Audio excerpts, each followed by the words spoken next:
이번 강의부터는 이제 전기 기기 파트로 들어가겠습니다. 그 첫 번째로 우리가 이제 직류기에 대해서 배우죠. 첫 번째 직류기. 그래서 우리가 배울 것은 이제 발전기와 이제 전동기를 배우게 되는데요. 발전기는 전기를 만들어내는 거죠. 뭐를 전기로 만들어냅니까? 바로 어떤 기계적인 에너지를 전기적인 에너지로 우리가 바꾸는 그런 기계를 우리가 발전기 이렇게 얘기하죠. 그 다음에 전동기는 우리가 뭐 모터라고 많이 하죠. 모터. 전기로 움직이게 하는 기계. 그러니까 뭐 전기를 이용해서 그렇죠. 움직이게 하는 기계적인 에너지를 만들어내는 기계를 우리가 전동기다. 이렇게 얘기하고 여기에서 즉 발전기, 전동기에 대해서 첫 장 알아보도록 합시다. 먼저 우리가 지난 파트에서 지난 전기이론에서 앙페르의 오른나사 법칙 뭐 배우기 했지만요. 핵심적인 내용들 같이 한번 정리를 한번 해봅시다. 자, 전류가 지금 이 방향으로 이렇게 이 종이를 이렇게 뚫고 딱 올라갈 때 이런 것을 우리가 표현할 때 표현해야죠. 밑에서 뚫고 올라오는 것을 어떻게 표현할까? 또 전류가 이렇게 생기면 거기에 자기장이 생기는 것도 우리는 알고 있었죠. 그래서 그때 이 종이를 뚫고 올라오는 모양을 이 나사에 여기 그쵸? 얘가 뭔가 뚫고 올라오는 모양 같이 생겼잖아. 이 모양을 따서 이렇게 점을 이용해서 dot라고 하는 이 기호를 써서 우리가 지금 애니메이션 쓰지 않고요. 지금 이 dot라고 하는 이 표시를 이렇게 놓으면 이 전류가 아래쪽에서 위쪽으로 이렇게 뚫고 나오는구나 이렇게 생각하자는 거지. 그래서 이 기호를 이렇게 종이의 뒷면에서 앞면으로 전류가 흐르는 상태를 즉 솟아나는 상태를 표현해 준다라고 생각하자는 거죠. 또 이번에는 전류가 이렇게 위에서 아래로 종이를 뚫고 내려갈 때 속으로 들어가죠. 들어갈 때 역시도 여기에서도 자기장이 생기지만 일단 이 녀석을 나타낼 때 우리가 역시 이 나사의 이 머리 그쵸? 여기 이 크로스 모양이 있죠. 십자 모양 또는 곱하기 모양 이 모양을 따서 이 기호를 쓰겠다 그랬었죠. 그래서 애니메이션이 없이 이렇게만 돼 있을 때 지금 전류가 방향이 어디야? 라고 얘기한다면 이 크로스 뭡니까? 우리가 나사를 여기에 드라이버를 대고 돌리면 속으로 얘가 들어가잖아요. 그쵸? 속으로 들어가기 때문에 이 기호를 썼다. 그래서 크로스 종이의 앞면에서 뒷면으로 전류가 흘러 들어가는 상태를 나타내주고 즉 전류가 이 속으로 안으로 들어가는 상태를 표현해주는 기호 이렇게 쓰자는 거죠. 자, 이번에는 역시 이제 앙페르의 오른나사 법칙을 배워보는데요. 자, 전류가 이렇게 우리가 흐른다고 생각해 봅시다. 이거 뭡니까? 역시 지금 안쪽에서 위로 나오는 모양이기 때문에 그쵸? 여기는 도트를 써야죠. 이렇게 돼야 전류가 나오는 모양을 표현해 준 거고요. 이럴 때 우리가 이 나사를 이용해서도 이걸 표현하자 그 얘기지. 바로 전류가 이 방향으로 흐를 때 여기에 자개가 생기는 건 알았는데 자개가 어떤 이 방향으로 생길지 이 방향으로 생길지를 이 나사를 이용해 생각하자 그랬었죠. 그래서 우리가 이 나사를 돌리게 되면 이 방향으로 돌리게 되면 얘가 위로 이렇게 향하게 되잖아. 그렇죠? 그걸 이용해서 위로 향할 때 그때 전류가 위로 향할 때 자개의 방향은 이 방향이다 이렇게 나타낸 거고요. 또 오른손을 이용해서도 나타내자 그랬었죠. 전류가 이렇게 흐른다고 가정하면 그렇죠? 이렇게 흐르면 전류가 흐르는 그 방향으로 이렇게 엄지손가락을 이렇게 그 방향으로 하고 이 전선을 움켜쥐자는 거죠. 그럴 때 이 나머지 손가락들이 이렇게 쥐고 있는 모양이 이렇게 그렇죠? 이 전선 저 뒤쪽으로 이렇게 감고 있잖아. 그래서 이 방향을 우리가 자개의 방향이다 이렇게 얘기하자는 거죠. 그래서 그럴 때 지금 전류가 아래에서 위로 가죠? 솟아나는 거지. 도트라고 하는 표시. 그럴 때 이 방향으로 자개가 만들어지는구나 라고 하는 것을 앙페르가 이렇게 설명했다 그 얘기죠. 자, 이거 했던 거 다시 한번 해봤고요. 그치? 돌리면 위로 올라가잖아. 그렇지? 자, 그래서 이번에는 자, 이제 이렇게만 표현해도 알자 우리가 그 얘기죠. 이렇게 자, 크로스 표시가 이렇게 돼 있으면 전류가 지금 우리 방향에서 이 화면 안쪽으로 모니터 안쪽으로 지금 들어간다 이렇게 봐야죠. 그렇지? 종이 앞면에서 뒷면으로 전류가 들어가는 거고요. 이 녀석을 우리가 드라이버를 딱 대고 이 방향으로 돌리게 되면 이게 안으로 들어가잖아. 그렇죠? 그러니까 드라이버로 돌리는 요 이게 시계 방향이죠. 시계 방향으로 바로 H 자개가 만들어질 것이다. 그 얘기지. 또 마찬가지로 이렇게 도트, 그러면 전류가 우리 방향으로 이렇게 솟아나는 거죠. 모니터 화면 속에서 우리 쪽으로 올라오는 거지. 도트. 그럴 때에는 이 방향, 그렇죠? 이 방향으로 우리가 자개가 만들어질 것이다. 이게 바로 앙페르의 오른손과 나사들을 이용해서 우리가 설명한 법칙이다. 그래서 오른나사 법칙 이렇게 얘기하죠. 또 자, 이렇게 생긴 전자석을 만들어 봤어요. 전류를 이렇게 지금 코일을 감아서 이렇게 한번 흘려봤더니 우리 알고 있죠. 여기에 자개가 만들어지고 전자석이 됐죠. 그래서 전류가 지금 이렇게 흐르니까 전류 흐르는 그 방향으로 손을 이렇게 움켜쥐자는 거죠. 그럴 때 역시 이 엄지손가락이 바로 그 자개의 방향을 나타내고 우리가 자석이 이쪽에서 나오는 것이 무슨 극이었습니까? 여기가 바로 N극. 그렇죠? 여기가 바로 S극. 그럼 이렇게 극도 알 수 있겠다 그 얘기지. 역시 전류를 이 방향으로 이렇게 지금 흘려봤어요. 그리고 손을 이렇게 흐르도록 움켜줘야지. 그럼 어떻게 움켜줘야 됩니까? 이렇게 움켜줘야죠. 전류가 지금 이렇게 되잖아. 이렇게 손가락처럼 이렇게 손가락을 바깥쪽에서 안쪽으로 이렇게 움켜주게 되면 오른손 써야 됐고, 그래서 오른손을 이용해서 보니까 엄지손가락이 이쪽 방향을 향하고 있죠. 자개의 방향이 이 방향으로 생길 것이고 자속이 N극에서 발생하니까 이쪽이 N극, 이쪽이 S극. 우리가 극까지도 역시 이렇게 확인해 볼 수 있다 했던 거죠. 자, 또 역시 지난 강의에서 지난 전기론에서 했지만 자, 역시 우리가 이번에는 자, 플레밍의 왼손 법칙, 오른손 법칙 했었죠. 자, 자기장 안에다가 이렇게 자기장이 있는데요. N극에서 S극 쪽으로 이렇게 지금 자속이 생겨나고 있죠. 여기에 도체를 놓고 거기에 전류를 이렇게 흘려주면 그냥 가만히 있질 않는다는 거지. 얘가 어떻게 됩니까? 이렇게 위로 올라가죠. 오호, 그것을 우리가 전자력이다 이렇게 얘기하고 이 방향, 전류가 이쪽으로 흐를 때 위로 간다라고 하는 것을 어떻게 설명할까를 해보니까 플레밍이 바로 이때에는 왼손을 쓴 거죠. 오른손 왼손 헷갈리네. 자, 정리할 테니까 자, 봅시다. 그럴 때 아무튼 자, 전류 이 방향이죠. 이 방향을 이거 중지라고 하죠. 중지가 지금 얘하고 90도 꺾인 이 방향으로 지금 향하고 있고, 그 다음에 검지죠. 검지는 자속의 방향. 그 다음에 요거 얘가 위를 향하고 있기 때문에 그래서 이걸 뭐라고 하기로 했어요. 바로 FBI 이렇게 얘기하자고 그랬지. FBI 힘, 얘는 자속 밀도, 그 다음에 전류 이거였잖아요. 그래서 이걸 따서 FBI 이렇게 쓰면 되고요. 근데 이건 언제 쓰냐? 바로 플레몽의 왼손 법칙인데 이 녀석은 바로 전동기에 사용한다는 거였죠. 그래서 역시 지난 강의에서 굉장히 강조했지만 이것을 자 어떻게 하자고 그랬어? 바로 우발자전 이렇게 외우자고 그랬죠.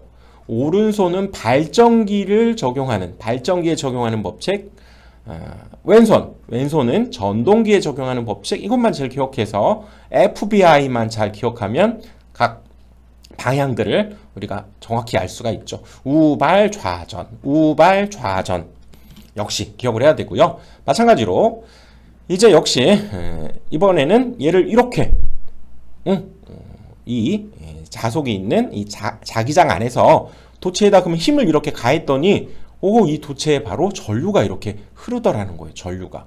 이게 이제 전자유도였고요. 전자유도. 여기에 전류가 발생한다는 거지.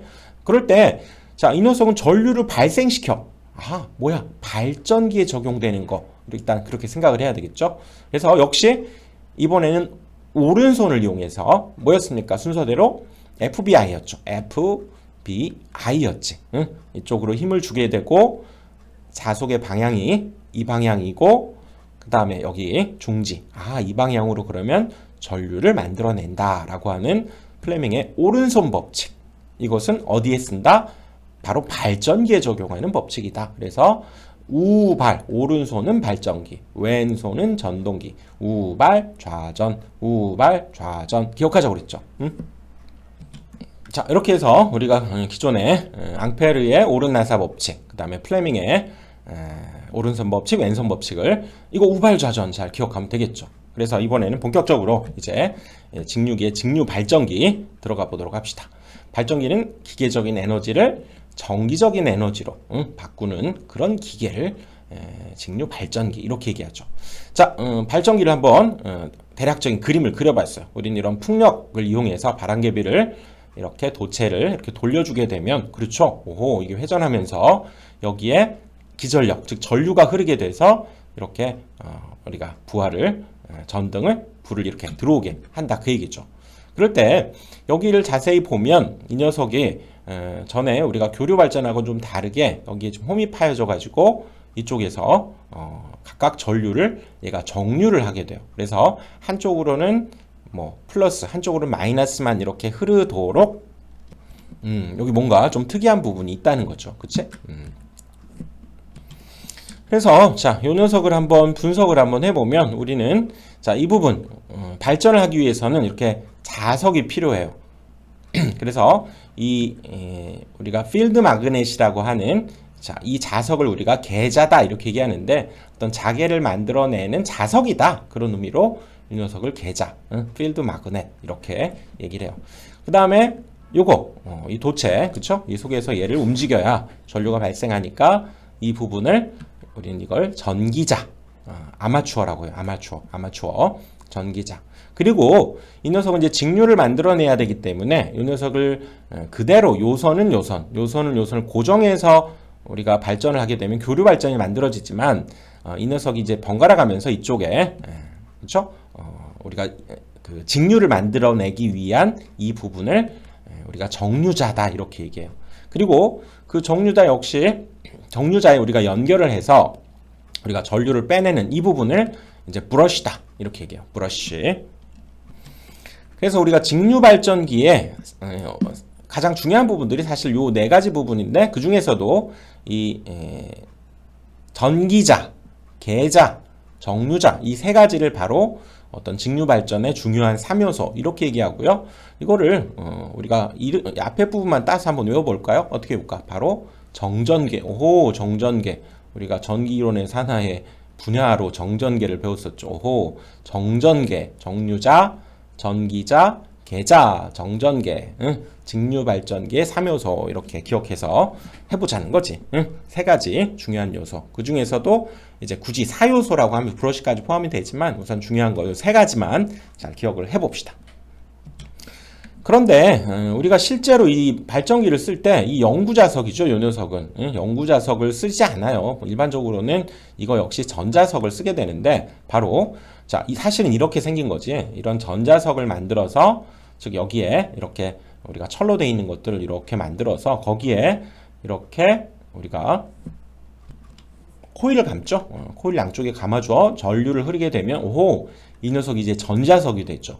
그리고 실제로는 이렇게 하나짜리, 이걸 우리가 가장 간단한 형태로 표현했지만 여기에 우리가 전기자도 이쪽에 홈에 끼워 넣는 형태 이렇게 된다는 거지. 그래서 아무튼 이렇게 생긴 전자석을 얘 대신에 실제로는 얘를 쓰게 되고요. 즉 이것이 계자다 이렇게 얘기할 수 있다는 거지. 그리고 그 계자를 이루는 우리가 부분에는 여기 잘 보면 그쵸? 이 철로 되어 있는 심, 그래서 이걸 계자철심이다 이렇게 얘기하고, 바로 이 부분 뭡니까? 바로 이 부분은 계자의 권선이다. 감은선이다 그 얘기죠. 계자를 우리가 코일로 감은 선, 계자의 권선. 그래서 계자는 계자철심과 계자권선으로 이루어져 있다. 기억을 해둬야죠. 뭐 그림을 상상하면서 해야지. 그냥 무작정 외우면 뭐가 뭔지 모르죠. 철심과 권선으로 이루어져 있구나. 기억을 해야 되겠지.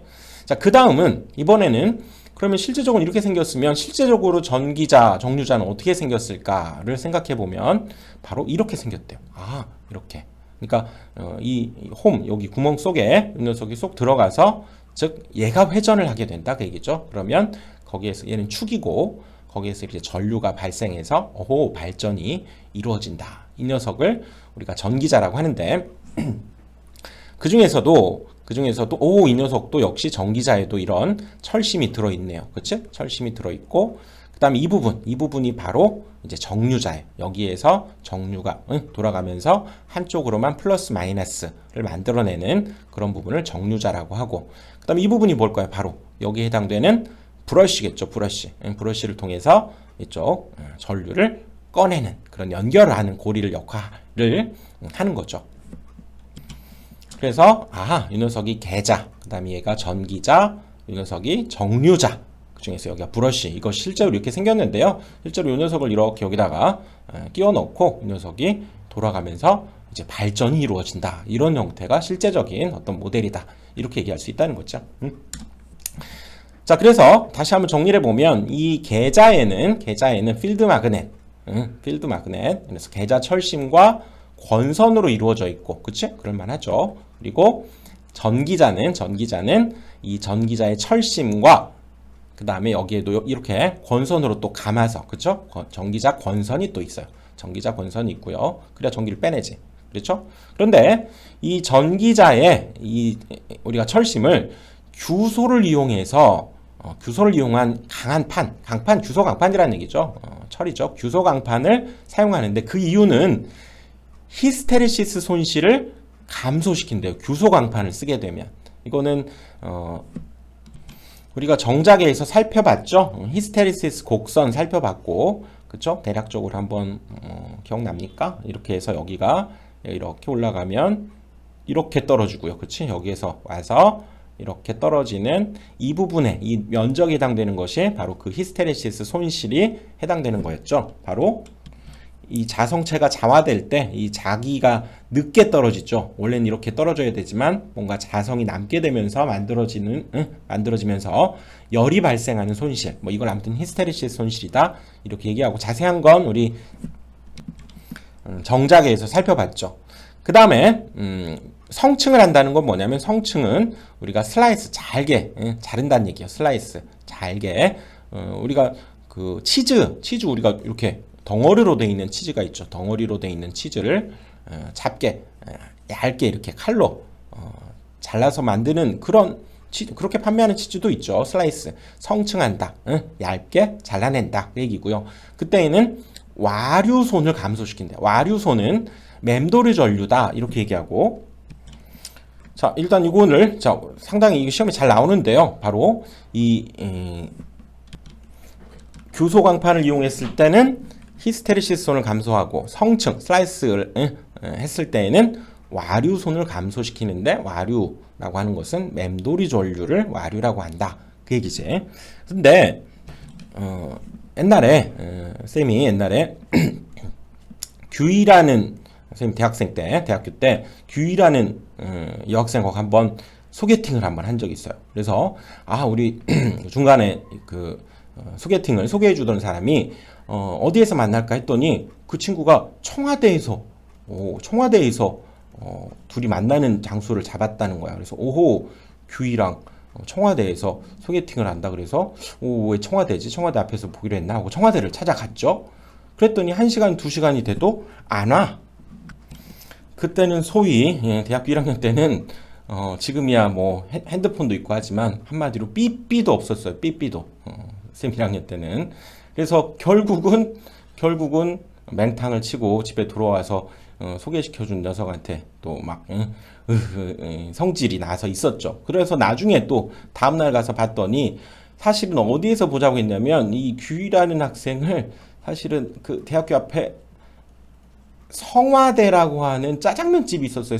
청와대가 아니라 학교 앞에 성화대라는 짜장면집에서 보자고 한 거를 나는 청와대로 알아듣고 청와대로 갔던 거야. 응? 그런 일이 있었는데 나중에 전기를 공부하다 보니까 여기 규희가 등장하는 거야. 규희. 이름이 거의 비슷해. 규희. 그리고 여기 성화. 규희 성화. 그래서 절대로 잊어버리지 않아요. 나는 규소는 히스테리시스 손실, 그 다음에 성층은 와류손. 그래서 절대로 안 잊어버려. 그래서 결국 이 여학생은 만나보지도 못하고 그냥 소개팅이 빠방이 났죠. 아무튼 그래서 고마운 점은 있지. 규희, 성화. 규희를 성화대에서 봤어야 되는데 청와대로 갔어요. 규희, 성화. 규소는 히스테리시스 손실을 감소하고 성층한 것은 와류손을 감소시킨다. 절대 안 잊어버려. 그래서 이거 규희와 성화대에서 봤어야 되는데 규희 성화, 그치? 절대로 안 잊어버려. 자, 시험에 잘 나오니까요. 자, 기억해 두시고. 그 다음에 그렇다면 이 성층은 뭘 성층이라고 하느냐? 이런 우리가 하나의 뭉텅이로 돼 있는 이런 우리가 철심에다가 이렇게 자개를 가하면 여기에서 맴도는 전류가 발생한다는 거죠. 이 전류가 발생한다는 건 여기에 저항성분 뭐 이런 것들이 있기 때문에 열이 나요. 뭔가 손실이 발생한다는 거지. 그래서 맴도리 전류를 줄여야 돼. 그래서 어떻게 하냐면 이렇게 생긴 철심을 슬라이스, 성층한다는 거, 요런 거죠. 요런 거. 그치? 이렇게 우리가 얇게 잘라가지고 쭉 묶어놓은 것을 성층한다 이렇게 이야기하고, 거기에다가 이렇게 자개를 가하면 여기에서는 이렇게 작은 맴도리 전류, 즉 맴도리 전류가 적게 발생하면서 즉 와류손이 감소하게 된다. 성층하는 이유는 그런 이유구나 기억을 해둬야죠. 그리고 또 한 가지. 그렇다면 이렇게 문제가 나올 수도 있어요. 뭐냐면 규소 강판을 쓰는 것은 히스테리시스 손실을 감소하지 마. 또 성층한다는 것은 와류손을 감소한다. 이렇게 우리가 알고 있었죠. 규희 성화. 근데 문제에서 규소 강판을 성층했을 때에는 어떤 일이 생기냐. 이걸 근데 한마디로 한꺼번에 지금 문제를 낸 거죠. 규소 강판 히스테리. 그 다음에 성층은 와류손 감소인데, 규소 강판을 성층해서 쓴다 그럴 때는 우리가 뭐라고 해야 되냐면 히스테리시스 손실과 와류 손실을 동시에 감소시키는데요. 우리가 이 히스테리시스 손실과 와류손을 합해서 뭐라고 하냐면 이런 철 덩어리에서 만들어지는 손실이다. 그래서 철손이라고 해요. 히스테리시스 손실과 와류 손실을 합해서 철손이다 이렇게 얘기해요. 그러니까 철손을 감소시켜야 돼요. 자, 기억합시다. 바로 이런 철덩어리에서 생기는, 그쵸? 이런 문제들, 바로 여기에서 생기는 맴도리 전류, 와류손이라든가 히스테리시스, 얘가 자화되면서 거기에서 만들어지는 손실, 히스테리시스 손실을 합해서 우리가 철손이라고 한다는 거 기억을 합시다. 알겠죠? 그래서 이 전기기기 파트는 사실 이 용어를 처음에 잘 접근하는 게 굉장히 중요해요. 용어와의 싸움이다 해도 과언이 아니야. 그러니까 익숙해질 때까지 뭐 계자, 전기자, 우리가 브러쉬, 그 다음에 등등 그런 용어들을 확실하게 알아두시는 게 일단 중요하고요. 그것이 거의 반절 이상이다 이렇게 봐야 돼요. 자, 그래서 다시 한번 최종적으로 정리해 보면 우리가 이 직류 발전을 위해서는 계자, 필드 마그넷, 요거 아마추어, 전기자, 그리고 정류를 위한 정류자 부분, 이 세 가지가 정전계, 이게 직류 발전의 3요소다 이렇게 생각하면 되고요. 거기 이제 브러쉬가 있다는 거지. 그리고 그때 계자에는 계자 철심과 계자 권선으로 구성이 돼 있고, 그 다음 전기자에도 역시 철심과 전기자 권선으로 역시 구성이 돼 있는데, 그 중에서 규소 강판을 쓰는 이유는 히스테리시스 손실 감소, 성층하는 이유는 와류손을 감소시키는데, 규희랑 청와대를 가면 안 되고 성화대를 갔었어야 돼요. 규희성화 기억을 합시다. 그리고 이 히스테리시스 손실과 와류 손실을 합해서 우리가 철손이라고 하는데, 그러니까 문제를 규소 강판을 쓰기도 하면서 성층했다 이렇게 동시에 말이 나오면 이런 철손을 감소했다 이렇게 하자는 거죠. 자, 이래서 첫 번째 직류 발전기의 첫 번째 강의를 여기까지 마치고요. 자, 용어들 확실하게 하나씩 정확히 알아갑시다. 자, 다음 강의에서 또 보도록 합시다.